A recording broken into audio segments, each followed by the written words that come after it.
Cette petite vidéo-là, c'est pour faire une démo d'un petit analyseur logique 24 MHz 8 channel, qui est un clone d'un officiel Celly Logic. Donc c'est un petit clone low cost chinois à 5 pièces US. Donc pour cette démonstration-là, on va utiliser un Arduino avec un module I2C8574. Donc on a l'alimentation grande VCC, serial clock et serial data qui rentrent dedans. Et puis sur lequel j'ai un petit module avec 8 LED avec des résistances sur les cathodes et les anodes toutes communes sur le VCC qui est le dernier fil qui est ici. Donc avec un petit bout de code qui produit un effet de bit shift left comme ça. On va regarder ce qui se passe au niveau I2C dans la communication pour produire ça. Donc au niveau des branchements, rien de bien compliqué avec l'analyseur logique. Juste le ground qui est branché et les canaux 1 et 2 qui vont mesurer serial clock et serial data. OK, maintenant quelques secondes pour parler du code qui tourne dans le processeur. On parle au device à l'adresse 021 hexadécimal sur le bus I2C, qui est mon 8574. On refresh le data à tous les 125 millisecondes, ce qu'on disait tantôt, pour faire 8 LED en dedans de 1 seconde. J'envoie tout le data sur le port série pour le monitorer ici. C'est ce qu'on a ici, qui est là, comme ça. Ça se passe là dans le code. Donc, j'envoie le numéro de l'étape où je suis rendu, etc., etc. Et la vraie fonction du code, c'est dans la boucle for loop qui est ici. Où ce que là, j'ai fait une boucle de 0 à 7 dans le fond, ou plus petit que 7. 0 à 7 en continu, j'incrémente et je loupe tout le temps comme ça. Et puis, le vrai code se passe ici. Donc, je fais un bit shift left à partir du numéro de bit. Donc, ce qui produit un pattern binaire d'un bit qui se promène de droite vers la gauche. Et puis, comme je dois inverser ça, parce que ça me prend un 0 pour faire allumer la LED, j'ai ajouté une inversion à la fin. Donc, quand ça roule, je l'envoie dans le port série juste pour le monitorer. Ça donne ce qu'on retrouvait ici. Et puis, je l'ai aussi contre-vérifié dans Excel. Donc, on reçoit ces chiffres-là, qui sont les chiffres ici, qui donnent les chiffres là. On voit bien que ça donne notre fameux patron en binaire de 0 qui se déplace de gauche vers la droite, notre bit shift. Bon, voici ce que ça a l'air quand on démarre le logiciel. On voit qu'il est marqué, c'est la version Celly Logic, version 1.2.5 bêta. Je suis présentement déconnecté. Je fais une configuration, il m'offre plusieurs modèles d'analyseurs logiques différents. À partir du moment que je me branche, on entend le son vient de changer. Il est marqué Connected et puis là, j'ai plus le choix. Il n'y a qu'un modèle, c'est celui qui est branché. Les options que j'ai, c'est le sampling rate de 25 kHz jusqu'à 24 MHz. Et puis, si jamais mon modèle est reconnu seulement qu'en USB 1, ça va clipper à 500 kilo samples seconde. Tandis que quand il fonctionne bien en USB 2, j'ai droit jusqu'à 24 mégabits seconde, mégasamples seconde. La durée que je veux exprimer en millisecondes, en secondes ou en nombre de samples. Donc, ça, c'est plus partir de la configuration. Puis ensuite, je n'ai qu'à faire Start et puis ça part une acquisition comme ça. Maintenant, dans mon cas, pour l'acquisition, je vais utiliser 2 MHz, 2 mégasamples seconde pendant 1 seconde. On a vu que mon cycle, je bougeais les LED à tous les 125 milli, donc il y a 8 LED en 1 seconde, je vais faire le tour. Ici, on peut configurer chaque canal. Je vais zoomer un peu le canal 1 qui soit plus gros à l'écran, faire x4, et aussi le canal 2, 0 et 1, les deux premiers, pour qu'on voit mieux ce qui se passe. Les autres, je ne les utilise pas pour l'instant. On peut aussi choisir comment on va triguer front montant, front descendant sur une passe, etc. Donc, je peux démarrer une acquisition. On voit la première acquisition qui se passe. Là, j'ai mon data. Là, je ne vois rien parce que je suis trop zoomé. Mais si je me recule, je vais être capable de voir ce qui se passe. On voit ici qu'il y a un protocole analyzer intégré. Donc, on supporte plusieurs protocoles, dont pour moi l'intéressant, c'est I2C, SPI, CAN bus, TMX 512, MIDI, série, une couple de. Puis il y en a peut-être une quinzaine d'autres sur le site web qui ne sont pas officiellement supportés, mais qui fonctionnent parce que c'est des third party dans le fond. Donc, moi, je vais dire que j'ai du I2C. On disait tantôt Channel 0, j'ai branché mon serial data et Channel 1, j'ai branché mon serial clock, ça va être correct comme ça. Maintenant, j'ai fait mon acquisition, le data est là. Là, si je zoome out juste en tournant la souris par en arrière, j'avais acquisitionné 1 seconde et à chaque 125 millisecondes, j'ai mes événements. Donc, j'ai 8 événements d'enregistrer. Entre chaque événement, il n'y a aucun data qui circule. Le logiciel il reconnaît, comme j'ai dit, c'est du I2C, lequel était serial data et le serial clock est capable de le décoder puis voir. Là, il me l'offre tout de suite. Je peux faire, il peut retracer l'événement en cliquant. Je vais aller voir qu'est-ce qui se passe là, qu'est-ce qui se passe là, qu'est-ce qui se passe là. Fait que là, si je retourne la première chose que j'ai, donc c'était mon premier write data dans le module I2C. Et ça, ensuite, j'ai la deuxième partie. En fait, il zoome sur chaque. Là. Le deuxième, où j'envoie l'adresse et le data. J'envoie l'adresse, j'envoie le data. Donc, ici, on voit déjà le data, c'est 127, 254, 253, 255, 247, 239, 223, 191, qui est le même data qu'on avait programmé au début dans l'Arduino qu'on voit.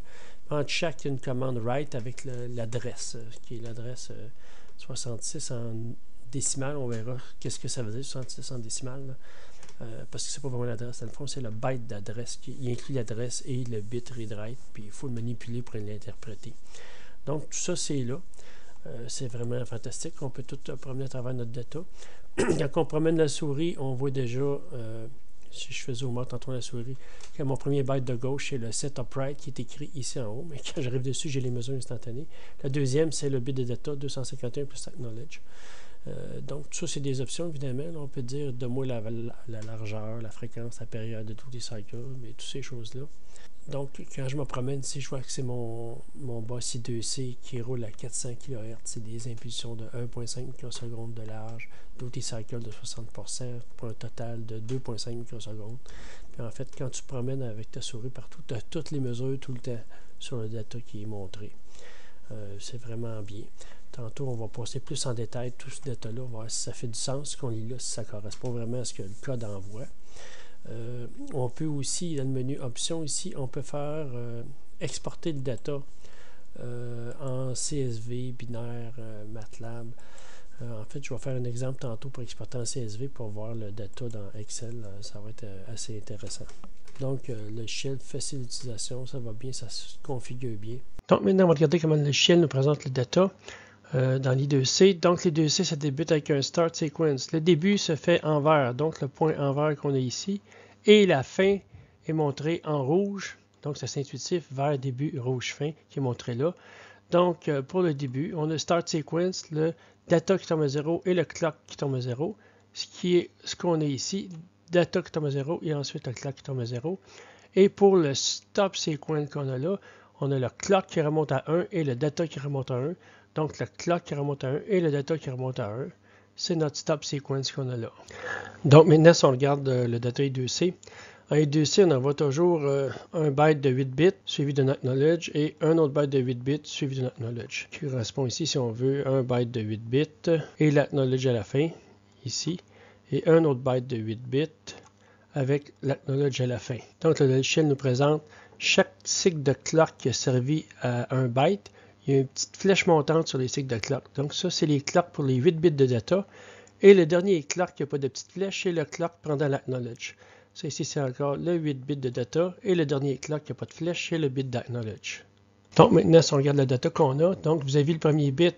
Ici, on a un 0, ensuite un 1, un 0, un 0, un 0, un 0. Ensuite, un 1 ici et un 0 là. À la fin, c'est l'acknowledge. Donc, ça ici, c'est le code binaire qu'on vient de faire, ramené en décimale, ça donne le fameux 66 qui est affiché ici. Et si on fait la même chose ici, donc c'est 0, 0, 0, 0, 0, 0, 1, 1, 1, 1, 1, 1, et à la toute fin, j'ai un 0, ce qui donne le 254 qui est affiché ici. Un dernier petit mot concernant l'acknowledge. Sur le dernier cycle d'acknowledge ici et ici, puisque le boss I2C, c'est un boss qui est tiré vers le VCC à travers des résistances, on fait des syncs ou des pull to ground pour envoyer du data. Quand le boss est à 1 comme ça, c'est quand il n'y a pas d'activité. Et aussi, c'est un acknowledge qui n'est pas bon. Pour dire un acknowledge qui est bon, c'est au moment du pull d'acknowledge, il faut que tu sois tiré au 0, poulé au 0.